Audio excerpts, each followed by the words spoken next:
31 août 1939, en fin d'après-midi. Les forces allemandes attendent le signal de l'assaut. Leur but, la Pologne. Les aviateurs étudient leurs cibles. Les chars rejoignent leur position. Aux premières heures du jour, ce 1er septembre 1939, des soldats du Reich revêtent des uniformes polonais et attaquent une station radio du côté allemand de la frontière. Ils laissent derrière eux quelques cadavres.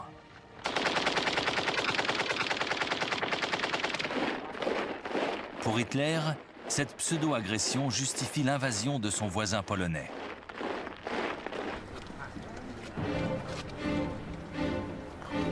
À 8 heures du matin, alors que la déclaration de guerre n'est même pas officielle, les troupes allemandes franchissent la frontière. Les unités mobiles s'enfoncent dans le pays. 2 jours plus tard, conformément à leur promesse de soutenir la Pologne, la Grande-Bretagne et la France entrent en guerre. Nous sommes le 3 septembre 1939. Les Polonais, eux, sont dans la tourmente. Inférieurs en nombre, les soldats polonais doivent faire face à un nouveau type de guerre pour lequel ils ne sont pas préparés. La Blitzkrieg, ou guerre éclair.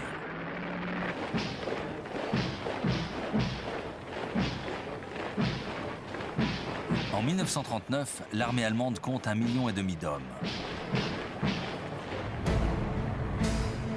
Son fer de lance, les chars d'assaut, avec 6 divisions de panzer et 4 de blindés légers destinés à la reconnaissance en territoire ennemi.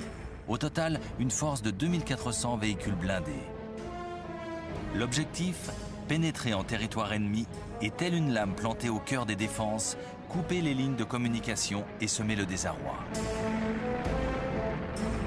Les points retranchés de l'adversaire sont délaissés. L'infanterie, qui suit de près l'offensive, doit se charger de les neutraliser. La nouvelle force aérienne allemande, la Luftwaffe, est l'autre instrument de cette guerre éclair.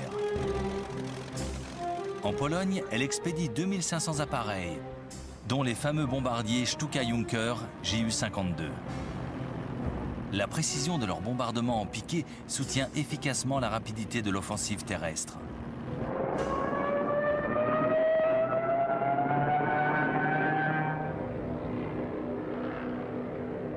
En face, les Polonais alignent 600 appareils. Au sol, l'infériorité numérique est aussi désespérante. L'armée polonaise n'a que 500 000 hommes. Elle ne possède que 800 tanks et compte encore sur ses 11 brigades de cavalerie. Des lances et des chevaux contre des canons et des chars d'assaut. Mais cette supériorité n'est pas le seul atout des stratèges allemands. Ils emploient leurs forces blindées dans des unités compactes. Les Polonais, eux, les dispersent pour soutenir l'infanterie.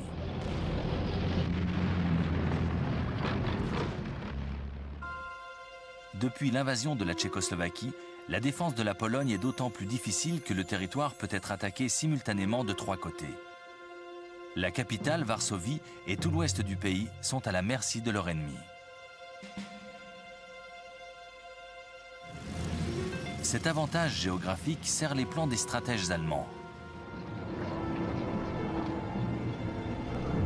L'offensive massive des blindés doit faciliter la percée. Désormais, pour gagner, l'armée a l'obligation de prendre l'adversaire en tenaille, de l'entourer pour mieux le broyer. Pour réussir, le corps d'armée du général Fedor von Bock surgira du nord. Il lancera 2 offensives, une à partir du nord-est de l'Allemagne et la seconde depuis la Prusse orientale. Dans le même temps, au sud, le corps d'armée du général Gerd von Rundstedt ouvrira 2 fronts à partir de la Silésie et de la Slovaquie. Les crocs du prédateur se refermeront sur Varsovie et Brest-Litovsk.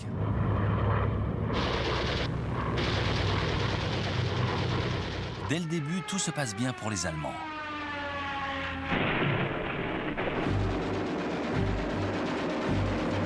Avant la fin du 2e jour d'offensive, l'armée de l'air polonaise est clouée au sol.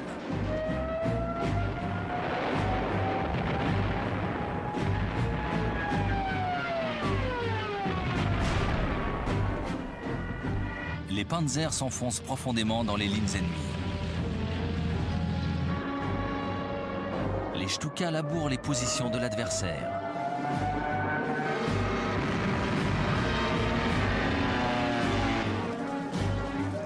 L'armée polonaise est démembrée, divisée en poches de résistance éparses.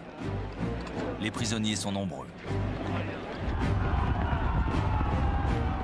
La légende veut que la cavalerie polonaise ait chargé les unités de Panzer. Acte héroïque et totalement inutile. L'armée polonaise est débordée par l'offensive éclair de son agresseur. Elle a été littéralement balayée. Le 8 septembre 1939, la tenaille se referme. Les troupes allemandes abordent les faubourgs de Varsovie. Le 17 septembre, c'est au tour de Brest-Litovsk d'être assiégé. Le même jour, les forces soviétiques, en vertu du pacte signé entre Staline et Hitler, franchissent la frontière orientale de la Pologne.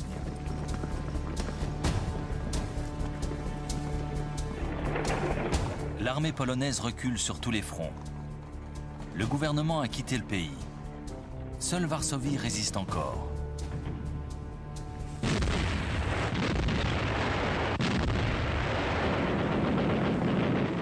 Ses défenseurs refusent d'abord de se rendre. Alors la machine de guerre allemande se déchaîne.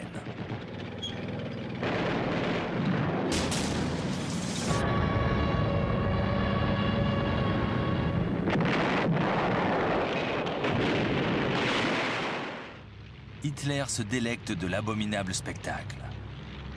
Quartier après quartier, il fait raser la ville qui défie son armée. Le 27 septembre, Varsovie exsangue se rend.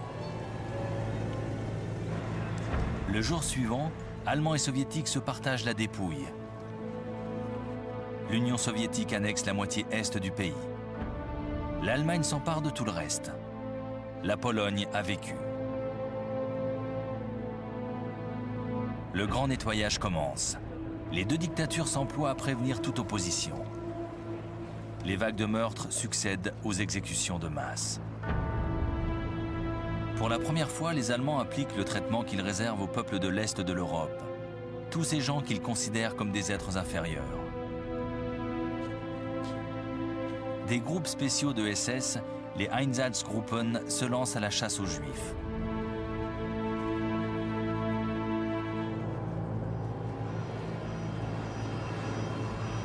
Les plus chanceux sont enfermés dans des ghettos où ils croupissent et meurent de faim. Les autres sont exécutés sur place.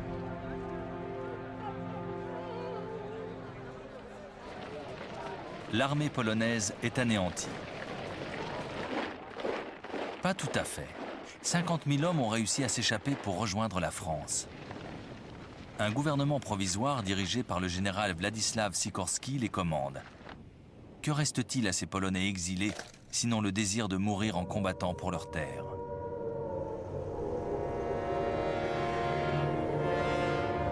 Triste présage. À Londres, les sirènes d'alarme retentissent au moment même où le Premier ministre Neville Chamberlain annonce le début des hostilités. En fait, malgré leurs engagements envers leurs alliés, la France et la Grande-Bretagne ont fait bien peu pour préserver la souveraineté polonaise. Hitler a toujours la main, car depuis que la guerre est déclarée, les deux pays ne savent pas comment réagir. La mobilisation a commencé. En prévision des raids de la Luftwaffe, les bâtiments publics se couvrent de sacs de sable. Les batteries antiaériennes sont en position, des refuges sont construits. Les enfants sont évacués hors de Londres. Les habitants ne sortent plus sans leur masque à gaz. Un couvre-feu est instauré. L'armée britannique déploie dans le nord de la France les 100 000 hommes de son corps expéditionnaire. Pendant ce temps, les Français avancent doucement vers la frontière allemande. Mais les généraux refusent toujours de progresser en dehors des zones couvertes par l'appui de l'artillerie. L'initiative demeure résolument dans le camp d'Adolf Hitler. Le Führer sait ce qu'il doit faire pour vaincre, et il s'apprête à mettre son plan à exécution.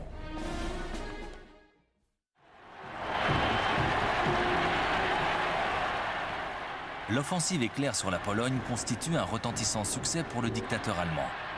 En 4 semaines, il a avalé un pays entier. Et il est loin d'être rassasié. 2 mois après la chute de Varsovie, en novembre 1939, il ordonne à ses généraux de planifier l'attaque vers l'ouest. Mais les officiers sont réticents. Le gros des forces doit être transporté du front de l'Est vers les bords du Rhin.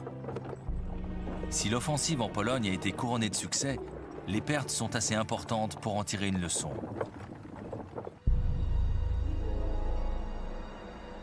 Les canons anti-chars polonais ont mis hors de combat l'équivalent d'une division de blindés légers.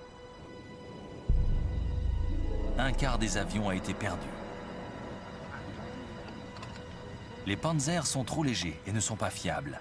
Ils sont trop souvent coupés de leur soutien logistique et de l'infanterie. Après des débats enflammés, Hitler accepte à contre-cœur d'attendre le printemps suivant.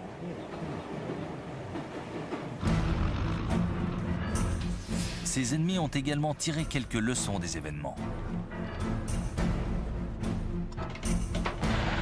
Les Britanniques pensent que les bombardements constitueront la clé pour prendre l'ascendant durant ce conflit.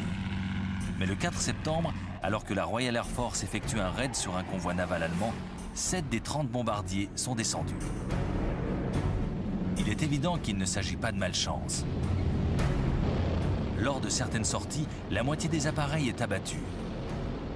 Les bombardiers britanniques ne sont simplement pas adaptés.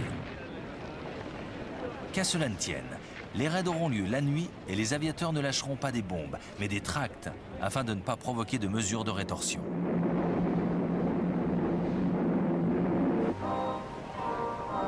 L'Europe s'installe dans ce qu'on appellera la drôle de guerre.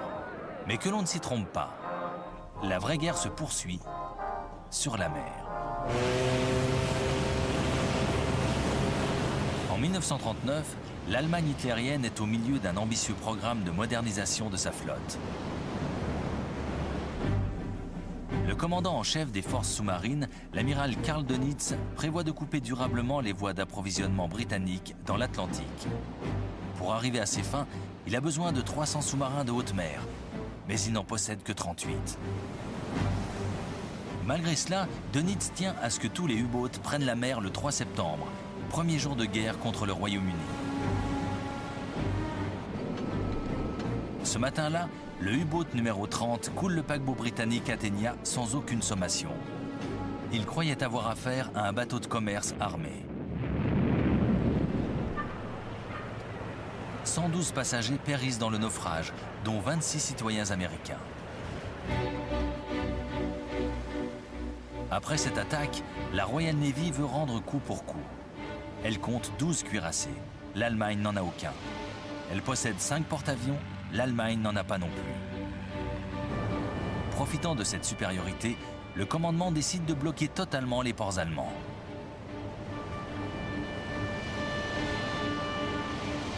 Mais malgré l'étendue de ses forces, la Royal Navy ne possède pas assez de navires d'escorte.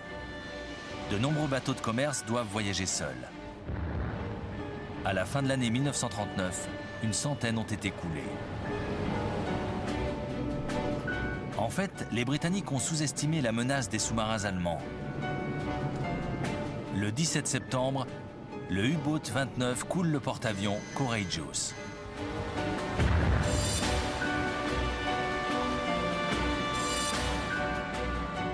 Le 14 octobre, le cuirassé Royal Oak est coulé par le U-boat 47. Le sous-marin a réussi à s'infiltrer au cœur même de la base navale de Scapa Flow au nord de l'Écosse. Il n'a pas été repéré. La flotte allemande, pourtant réduite à la portion congrue, se révèle aussi agressive et dangereuse que celle de son principal adversaire. En mer du Nord, les croiseurs Scharnhorst et Gneisenau interceptent un convoi le 22 novembre.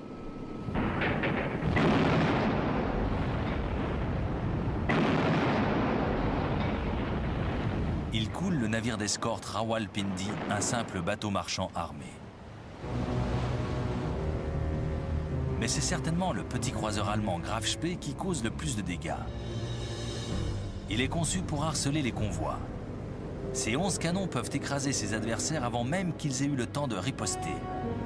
Son impressionnante vitesse de croisière lui permet de s'échapper sans être menacé. Le Graf Spee avait quitté l'Allemagne avant même que la guerre ne soit déclarée. Depuis, il jouait le vaisseau fantôme dans l'Atlantique Sud et l'océan Indien. 3 croiseurs britanniques, l'Exeter, l'Ajax et l'Achilles, l'interceptent enfin sur la côte est de l'Amérique du Sud, à la latitude du Rio de la Plata en Argentine. Sérieusement endommagé, le navire allemand se réfugie dans le port de Montevideo. L'Uruguay est alors un État neutre. L'équipage allemand est persuadé à tort que les forces navales britanniques les attendent à la sortie du port. Le capitaine du Graf Spee préfère s'aborder son navire plutôt que de le voir anéanti ou capturé.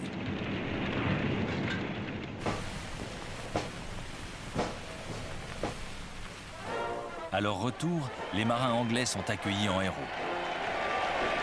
Mais cette petite victoire est sans nul doute le seul succès enregistré par l'Alliance franco-britannique durant l'hiver 1939.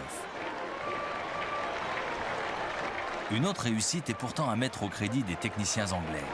Et cette découverte s'avérera vitale par la suite.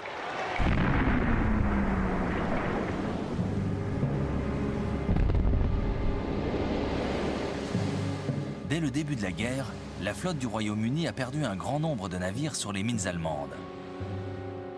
Le plus mystérieux, c'est que les bateaux coulés ne semblaient même pas avoir touché ces bombes flottantes. Les mines avaient explosé à leur simple approche.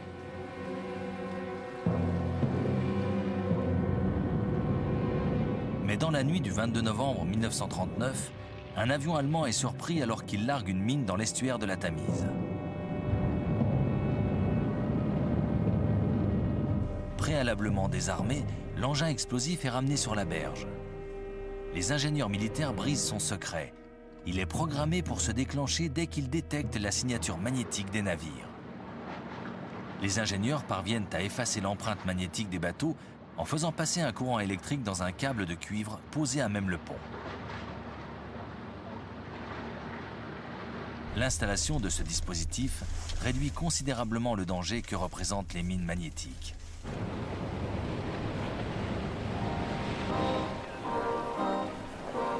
Mais alors que commence l'année 1940, la guerre s'est installée dans un petit train-train. Des deux côtés, on patrouille, on s'entraîne et l'on tente de se réchauffer car cet hiver est particulièrement froid. Que réserve cette longue attente? Cette guerre n'a de drôle que le nom. De l'autre côté du Rhin, on se prépare. Au printemps, le corps expéditionnaire britannique parachève son installation sur le front, à l'ouest de la frontière belge. Ce ne sont plus 4, mais 10 divisions qui ont rejoint le dispositif de défense. Les Français se sont installés en force. Ils contrôlent 100 divisions stationnées le long de la frontière belge ou mises en réserve non loin de là. Les forces britanniques du commandant en chef Lord Gort sont donc aux ordres du général français Maurice Gamelin. Et sa stratégie est claire, il faut défendre. Les troupes françaises sont accrochées à l'immense réseau fortifié de la ligne Maginot. Des milliers de fortins bétonnés font face à l'Allemagne, de la Suisse jusqu'à la Belgique. La ligne Maginot doit être le rempart complètement infranchissable, protégeant le territoire français de toute invasion.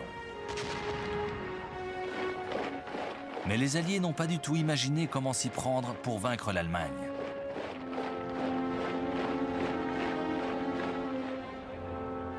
Ils se contentent de regrouper leurs forces dans une nouvelle version de la Première Guerre mondiale. Ils comptent bloquer l'offensive allemande dès les premiers jours et s'enterrer pour faire face à tous les assauts jusqu'à ce que l'assaillant s'épuise.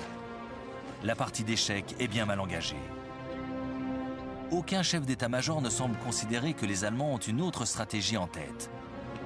Aucun ne prévoit que le coup suivant du Führer après l'invasion polonaise ne se jouera pas en France, mais en Scandinavie.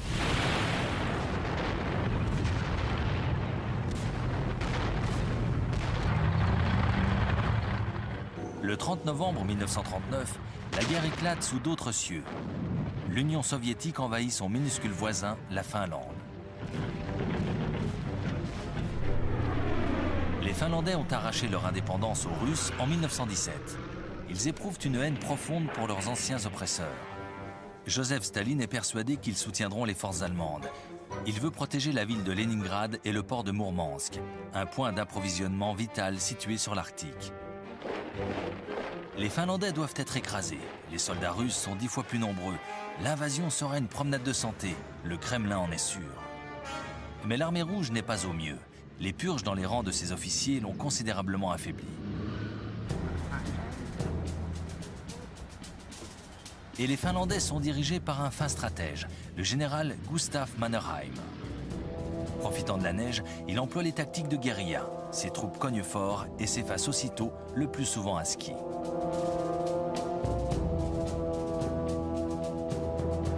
En France et en Angleterre, la résistance courageuse des Finlandais frappe les esprits. Français et Britanniques sont prêts, en traversant la Norvège et la Suède, à intervenir pour soutenir cette lutte disproportionnée. Ils en oublient même que ces deux pays sont neutres.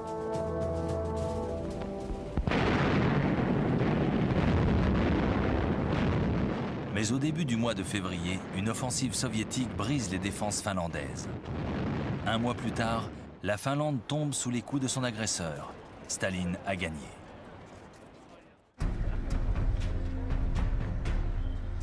La machine de guerre nazie ne serait rien sans le fer, provenant des mines suédoises.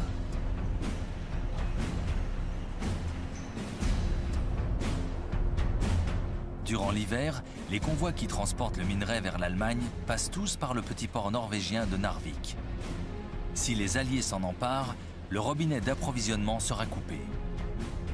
Ils échafaudent donc des plans pour envahir la Norvège. Au passage, le Danemark devra également être pris.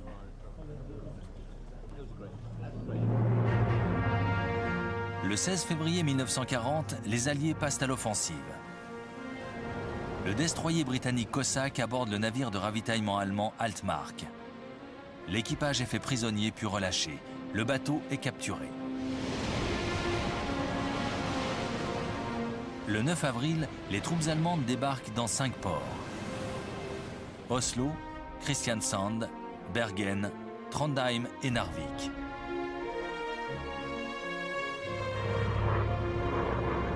Au même moment, ils larguent pour la première fois dans l'histoire militaire des troupes aéroportées pour enlever les aéroports de Stavanger et Oslo. Pris par surprise, les défenseurs norvégiens sont vite débordés et battus. Tout comme leurs voisins danois. Les forces nazies occupent leur pays en moins de 24 heures. En Norvège, les différentes unités de débarquement s'empressent d'effectuer la jonction pour faire tomber les grandes villes. La Luftwaffe a la maîtrise totale des airs. Les Alliés réagissent enfin. Un corps expéditionnaire est chargé de reprendre Narvik. Le 28 mai, Français et Norvégiens battent les Allemands à leur propre jeu. Ce sera la seule victoire française de l'année 1940. Mais début juin, les Alliés sont obligés de se replier. Ils réembarquent, direction l'Angleterre.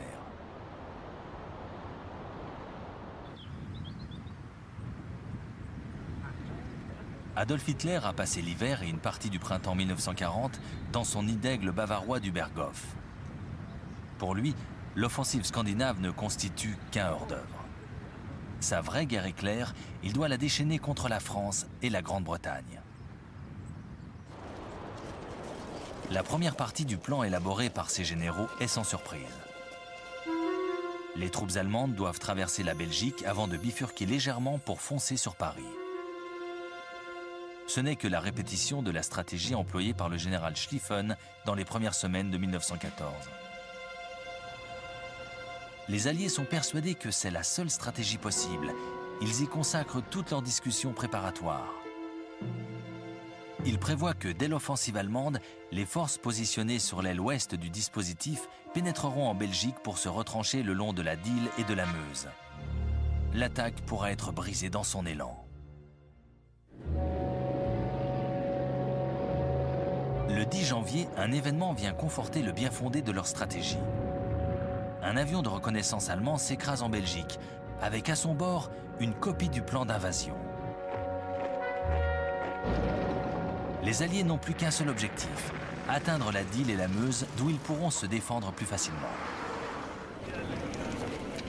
Entre-temps, l'état-major allemand a entièrement modifié ses plans. Le général Erich von Manstein a dénoncé le manque d'originalité de la première tactique. Il ne veut ni rejouer le scénario de la Première Guerre mondiale, ni voir son pays s'éreinter dans une longue et meurtrière guerre des tranchées. Il propose donc à Hitler de concentrer les forces de l'offensive allemande sur l'articulation entre la fin de la ligne Maginot et le début de l'aile ouest du dispositif allié. C'est là, au cœur de la défense, que se trouve le point vulnérable. Normalement, les régiments de panzer ne rencontreront qu'une faible résistance dans cette zone du sud-est de la Belgique. Les Alliés sont persuadés que les chars d'assaut ne peuvent pas traverser la forêt des Ardennes. La région est donc faiblement défendue. Le plan est simple. Pénétrer profondément dans le dispositif de défense franco-britannique, couper l'aile ouest de tout soutien en l'enveloppant, cerner la ligne Maginot plutôt que de prendre le risque de s'y enferrer. La tactique est très osée. Les chars d'assaut prennent le risque de s'embourber dans les Ardennes, mais Hitler trouve le plan audacieux, il l'accepte. Les troupes allemandes sont donc redéployées au nez et à la barbe des Alliés. Français et Anglais se préparent à une longue guerre de défense. Ils sont confiants. La ligne Maginot est infranchissable. Ils possèdent même la supériorité numérique avec 110 divisions contre 95 pour l'armée allemande. Ils alignent plus de blindés avec 3000 véhicules contre 2700 pour la Wehrmacht. Les Français possèdent même les meilleurs tanks, les chars B1 de 32 tonnes, armés de 2 canons de 75 et 47 mm. Leur seule faiblesse, une pièce d'artillerie principale intégrée à la carrosserie. Elle est très difficile à charger. L'autre canon est monté dans la tourelle. Le chef de char doit donc l'utiliser tout en contrôlant la bonne marche du blindé.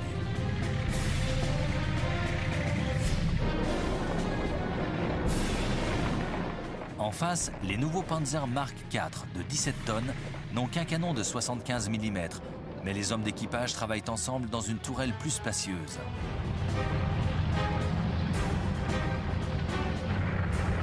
L'armée allemande n'en possède qu'une centaine d'exemplaires. La véritable supériorité allemande est visible dans les airs. La Luftwaffe possède 2000 bombardiers contre seulement 800 pour les Alliés.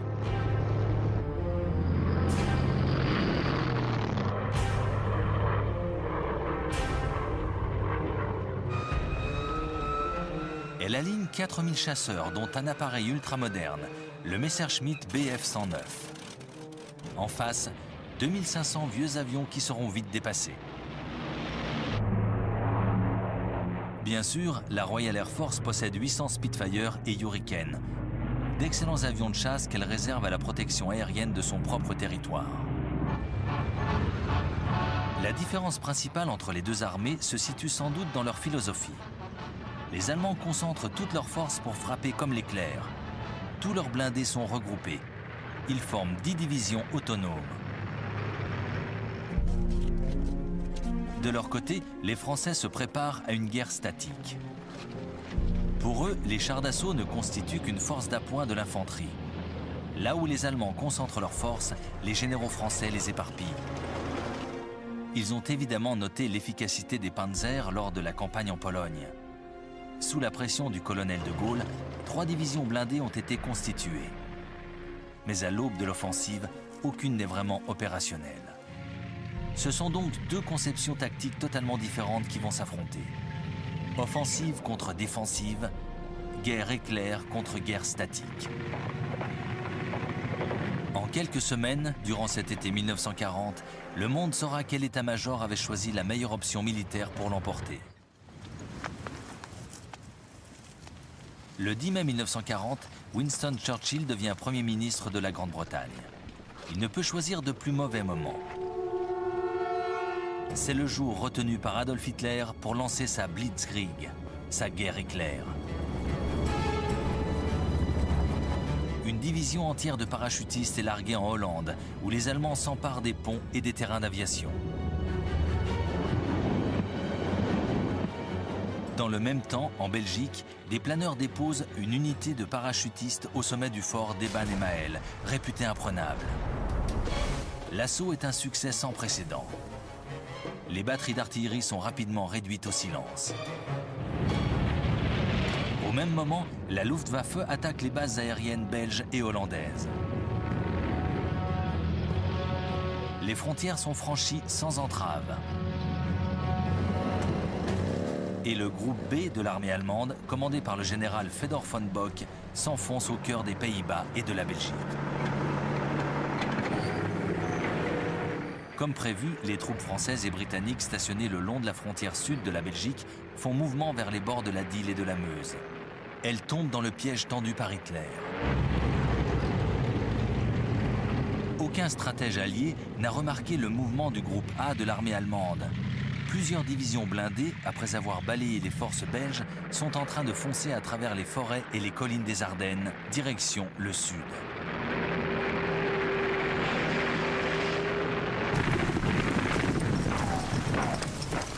Au même moment, les Allemands crucifient les Pays-Bas.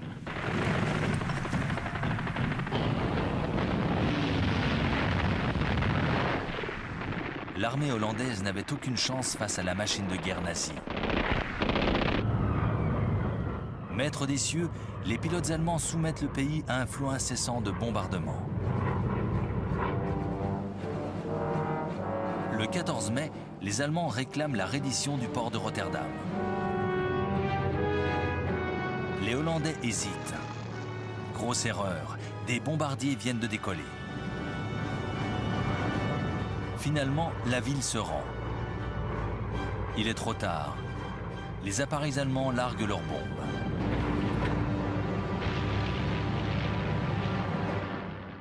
Rotterdam est rayé de la carte. Le lendemain, la Hollande capitule.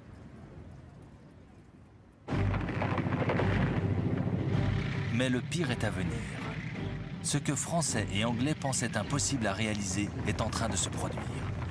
Les Panzers achèvent leur course dans les Ardennes. Ils franchissent la Meuse le 12 mai dans l'après-midi. La 19e Panzer-Division du général Heinz Guderian, forte de ses succès en Pologne, atteint Sedan parmi les premières troupes de l'offensive.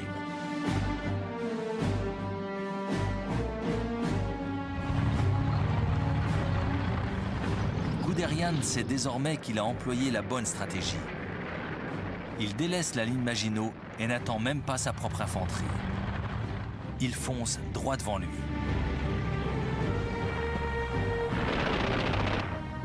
Le jour suivant, les troupes d'assaut franchissent la Meuse.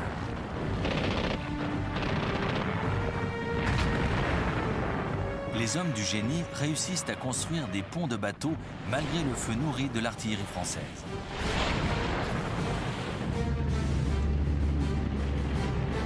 Le 14 mai, les Panzers débutent leur traversée. Cet après-midi-là, l'offensive s'enfonce de 12 km en territoire ennemi. D'autres unités ont franchi la Meuse à Montherme et à Dinant.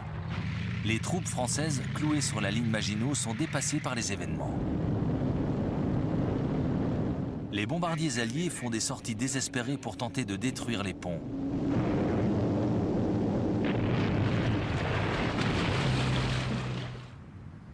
La plupart des appareils sont descendus.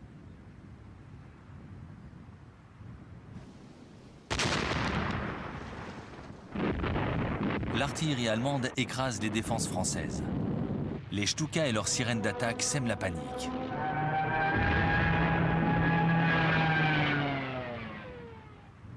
Trois jours après le début de l'attaque, les défenseurs français autour de Sedan lâchent prise.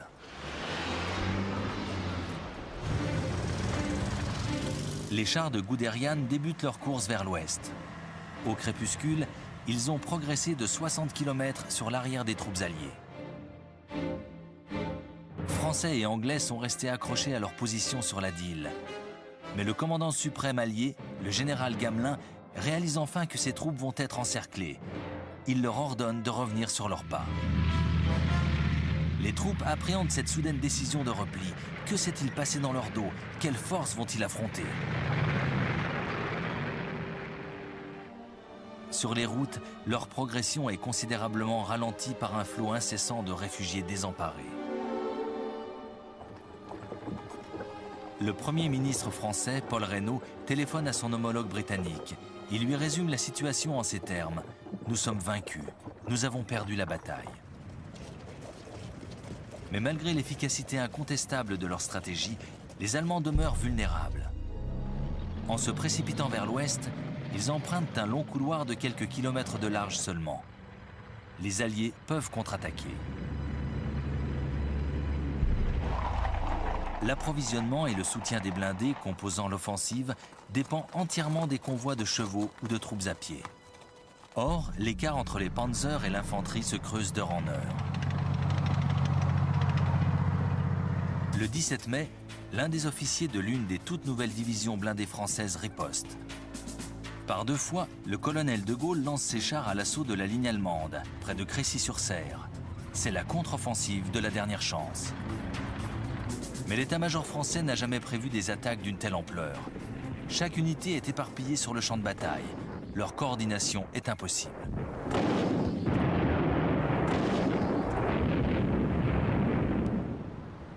Les Allemands ont du mal à riposter à ces deux chocs désespérés. Ils perdent même beaucoup d'hommes, mais ils l'emportent finalement. Désormais, plus rien ne peut arrêter le général Guderian. Il enfonce sa lame de plus en plus profondément dans le cœur de la France. Le 19 mai, toujours en Picardie, ses unités de pointe atteignent Péronne. Le 20, lors d'un énorme coup de boutoir de plus de 90 km, Amiens tombe à l'heure du déjeuner. Abbeville, à 22 km seulement de la Manche, est franchie à 9 h du soir. Et à minuit, un bataillon de la 2e division de Panzer arrive sur la côte, à Noyelles. Cette course à la mer a permis aux Allemands de couper le front allié en deux. Désormais, tout repose sur leur capacité de défense de cet étroit corridor contre lequel Français et Anglais peuvent lancer leur contre-attaque.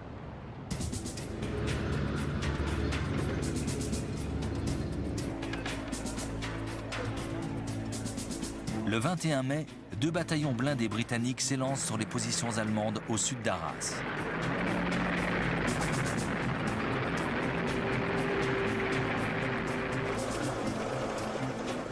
Les chars britanniques sont un peu plus adaptés au terrain que ceux des Français. Mais le Matilda II a été conçu pour soutenir l'infanterie. Parfaitement blindé, il est lent et faiblement armé.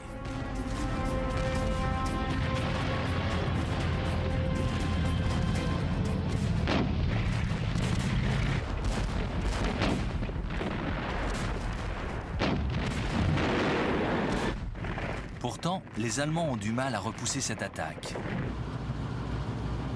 Cette difficulté soudaine a une conséquence.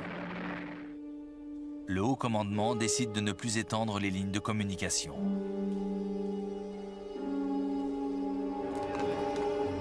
Les opérations de Guderian sont ajournées. La progression des panzers vers le sud est stoppée tant que l'infanterie ne les aura pas rejoints. Désormais, la priorité est d'éliminer le corps expéditionnaire franco-britannique. Il faut l'encercler, le harceler, l'écraser définitivement. Le 22 mai, les panzers de Guderian s'élancent pour l'achever. Les troupes alliées se sont maintenant repliées sur Boulogne, Calais et Dunkerque. Elles y sont piégées. Le 23 mai, le général Alan Brooke, commandant en chef du 2e corps d'armée anglais, déclare « Seul un miracle pourrait sauver les forces de notre corps expéditionnaire ». 2 jours plus tard, les Allemands entrent dans Boulogne.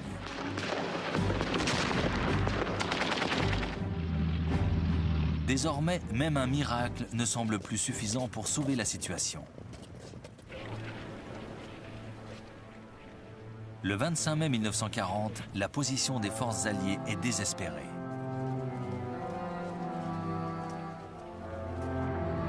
Le port de Boulogne est tombé.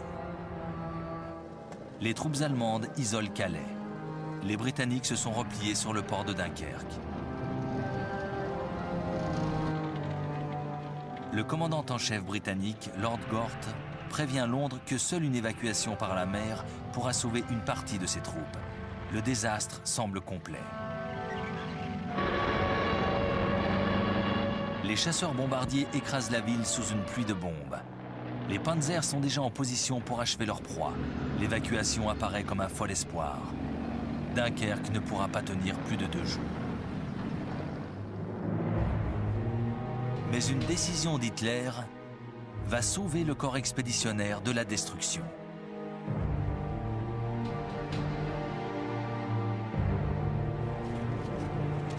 Le haut commandement allemand est conscient de l'état des machines et des équipages des panzers. Hommes et matériels sont exténués. Les attaques tentées par les unités blindées de Gaulle ou les chars britanniques ont certes échoué, mais elles ont montré la fragilité des lignes de communication et de ravitaillement nazis. C'est le point faible de cette campagne éclair. Le haut commandement prend donc la décision de stopper une fois de plus l'avancée des divisions de panzer. La curée aura lieu lorsque l'infanterie les aura rejointes. La poche de résistance de Dunkerque sera écrasée comme une vulgaire baudruche, c'est sûr. Cet ordre va tout changer. Pendant 2 jours, les panzers sont au repos. Les Britanniques ont juste assez de temps pour préparer l'évacuation. 2 misérables jours pour sauver des centaines de milliers de soldats. D'autres se battent encore. À Calais, la garnison franco-britannique refuse de se rendre.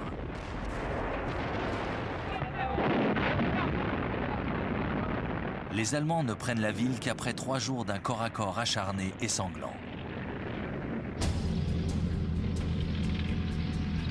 Lorsque le 26 mai, les panzers se remettent en mouvement, le temps a changé.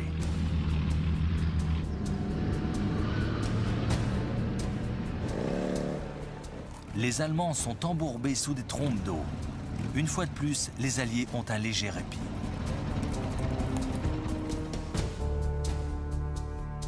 Le 26 mai à 19h57, le vice-amiral Bertram Ramsay, commandant la flotte à Douvres, reçoit l'ordre de lancer l'opération Dynamo. Désormais, chaque seconde compte.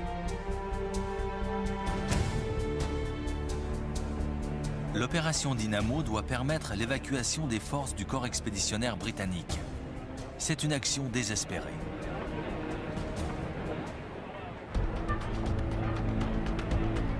Le lendemain, une flotte disparate traverse la Manche. Il y a là des destroyers, des péniches et des ferries. Mais à la fin de la journée, cette flotte de fortune a secouru seulement 8000 des 300 000 hommes enfermés dans Dunkerque.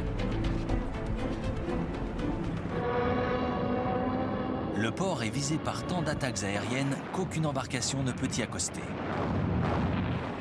ni même s'approcher des plages.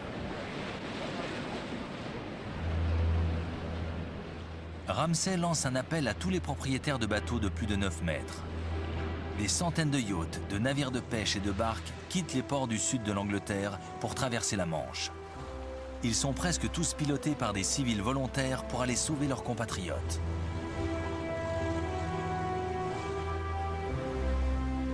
Pendant toute la semaine suivante, ces petits bateaux font la navette entre les plages de Dunkerque et les transporteurs de troupes qui attendent au large.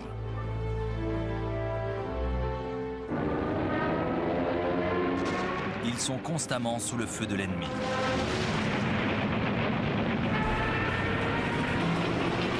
La RAF lance tous ses appareils dans la bataille afin de contrer les bombardements de la Luftwaffe.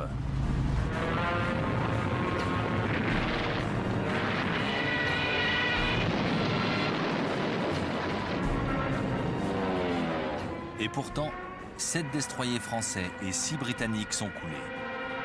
24 navires de guerre plus petits les rejoignent au fond de la Manche. Un quart des 655 embarcations privées ne reviendra jamais. Mais lorsque l'opération Dynamo s'achève le 4 juin, 300 000 hommes, dont 120 000 Français, ont été évacués du piège de Dunkerque.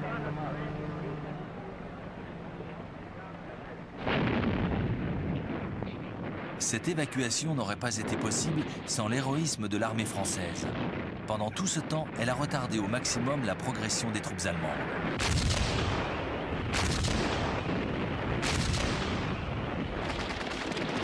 L'arrière-garde française ne quitte ses positions autour de Dunkerque qu'après le départ du dernier bateau. Une poignée d'hommes pour en sauver des milliers d'autres. Un officier britannique comparera cette résistance désespérée à celle des Spartiates dans le défilé des Thermopyles. Cruelle défaite. Dans l'affaire, les Anglais ont perdu bien plus que leur armement. Le Royaume-Uni ne se remettra pas de sitôt de ce revers. La France doit continuer le combat, amputée de la moitié de son armée. Ce qu'il en reste doit affronter 92 divisions nazies et tout leur armement.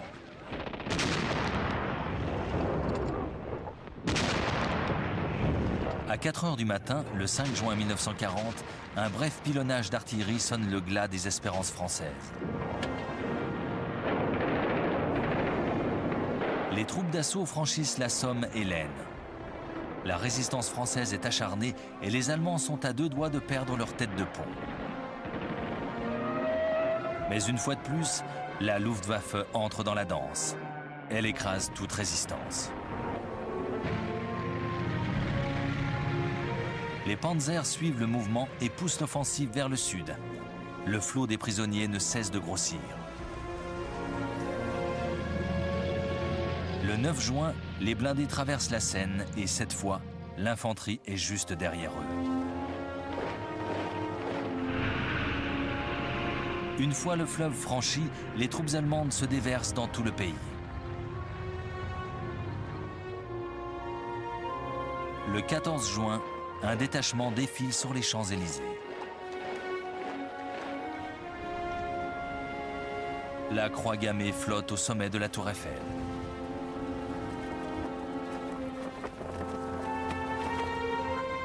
Hitler visite une capitale soumise. Il réalise enfin le vœu que le Kaiser avait fait en 1914. Les Français observent, abasourdis.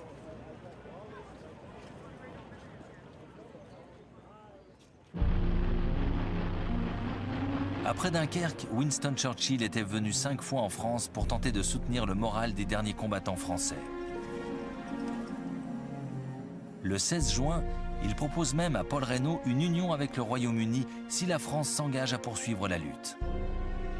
C'est déjà trop tard. Le jour même, le cabinet rejette cette proposition. Dans la soirée, le Premier ministre français démissionne. Le maréchal Philippe Pétain lui succède et demande immédiatement l'armistice. La lutte s'achève dans le désarroi.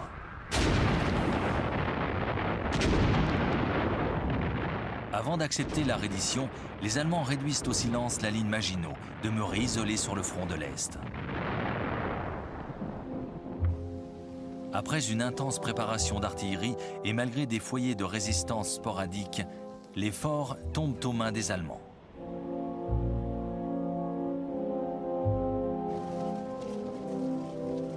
Le 21 juin, Hitler arrive à Compiègne. Dans la forêt l'attend le wagon dans lequel a été signé l'armistice de 1918, un lieu symbolique. Lorsque la délégation française se présente, Hitler lui soumet ses conditions et l'abandonne. Les représentants français doivent consulter leur gouvernement. Mais le lendemain, ils apprennent que les panzers vont se remettre en ordre de bataille. Ils n'ont donc pas le choix. Ils signent. L'humiliation de la France est totale.